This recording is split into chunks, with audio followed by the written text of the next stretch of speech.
Marcos Commando Indian Navy gi Elite Special Operation Unit amane. Makhoi asi highly trained tawraba lami makhal amane. Makhoida leithak leikha amadi ising na chingbagi khenaba leite mafam khudimakta mathau pangthokpa ngammi. Ngasigi video simasu yamna nungaiba video ama oigani haina khalli madudi Marcos haibadi Marcos Commandos harimalami makhal asigi matangda semjaba video ama khakni. Marcos Commando Indian Navy gi Elite Special Operation Unit amane. Makhoi asi highly trained tawraba lami makhal amane. Makhoida leithak leikha amadi ising na chingbagi khenaba leite mafam khudimakta mathau pangthokpa ngammi.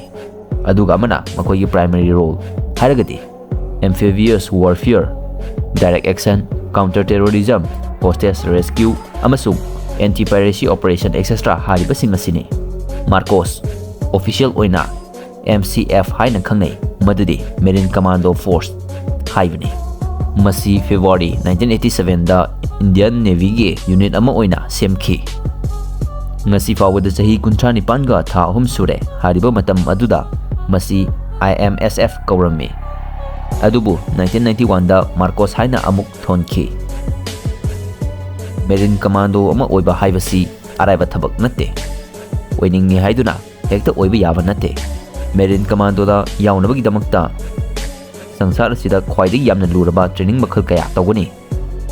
Maduda mai paktaba taragadi adom Marcos Commando da changba haibasi oithoktamane.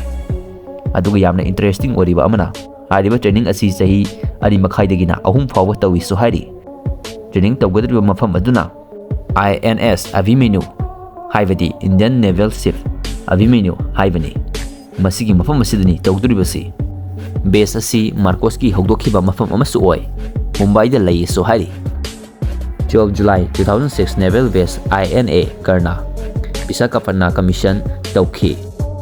Aduga permanently oina headquarters su oiki hari. Makhoigi moto asina The Few the Fearless haibasini. Ngasi fawbada makhoina saruk yakiba laifamsing adudi Operation Cactus, Operation Lakes, Operation Pawan, Kargil War, Operation Black Tornado, Operation Cyclone, Counter-Insurgency Operation in Kashmir, etc. haribasing asini. Aduga makhoi asi mayamna sakudaba lami haragasu khangnai. Adomna Marcos ta changning bataragadi adom ahanbada Indian Navy da join hana tawgadabane. Direct recruitment gi oinadi leite. Indian Navy da changlaba matungda chai kundagina kunmanga fawada voluntarily oina apply tawbagi ayaba piri. Young soldier gi niko haijari se. Masigi matung training tawgani. Adubu training asisu tangkak mari thokna khaidokani. Madudi ahanbada pre-selection training. Masida numit humni gi oiba physical test tawgani. Hariba matam masida mi ayamba fail oigani. Aduga ngamba miyoising aduna anisuba tangkakkidamak test tawgani. Hapta mangagi oiba test asi USA gi Hell Week hariba training makhal aduga manana tawgani so hari. Matam asidani lanmising asibu yamna otlibasi norokta leibagum khangadoribasi. Chaba tumba mathong mari tararoi. Nomada pung mari mangadang tumba phangjargadi ko haiduna khalibase.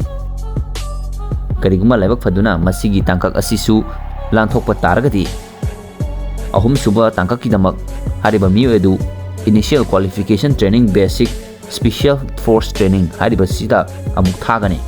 Masidana training asi hapta taragi oigani. Masidadi kuchu khulai amadi explosive ki oiba polamsing combat training, ship intervention, drill amasung hostage etc. hariba sing asi loinamak tawgani. Diving tawnabagi damakta Indian Navy gi diving school Kochi hariba mafam asida mathau pangthoknaba thagani. Masi lorba matung mathangi tangkaktana Protection Period Advanced Special Force Training haribasi pangthokani. Masidi tongan mafamda thaduna aruba training kaya ama pangthokhanggani. Masida mai pakpa ngamlaba miyoising adu tamak Marcos Commando da join toba yabagi khudongchaba do piri. Aduga mana applicant lesing amagi manungda supnatagi miyoi amakhaktamak Marcos Commando oiba fangi so hari. maramdi makhoi gi training khutau asinani adom soidran khangbi ninglagani haithoi singthoraba lami sing asina kari karamba khuchu khulai sing season nai haibadu ahan bada 9mm 1A masi semi automatic oiba pistol amani Beretta 92 Glock IWI Masada IWI Jericho 941 hariba sing asi semi automatic oiba nongoi ngaktani submachine gun dana Heckler & Koch MP5 UG MP9 hariba sing asini assault rifle da hairagadi AK103 IWI Tavor X95 M4 carbine APS amphibious rifle hariba sing asini sniper da hairagadi SAKO Tikati 3 TAC bolt action oiba sniper rifle ni IMI Gali 7.62 sniper semi automatic sniper rifle oiba nomoyamani OSV 96 anti material rifle makhal amani Heckler & Koch PS G1 SVDS semi automatic ngaktani VSK 94 VSS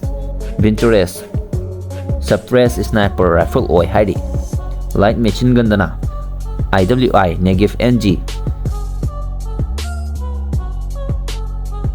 MG2A1 masimadi general purpose machine gun mukhalamani support weapons ki hairagadi GP25 Arsenal UVGL under barrel grenade launcher ngatane AGS 17 automatic grenade launcher ni RCL MK3 recoilless rifle makhalamani Siphon anti-tank weapon ni transportation gi hairagadi HAL drove utility helicopter ni Westland WS61 Seeking haribasina transport helicopter ni Jetec helicopter Cosmos CE2FX 100 two-man swimmer delivery vehicle ni all-terrain vehicle amasung Indian Navy swimmer delivery vehicle haribasing asini salary gi matangda matek ama khatang hapcharamge makhoi gi salary asi rank service ki sahi amadi makhoina leiriba mafam sing adugi makha pona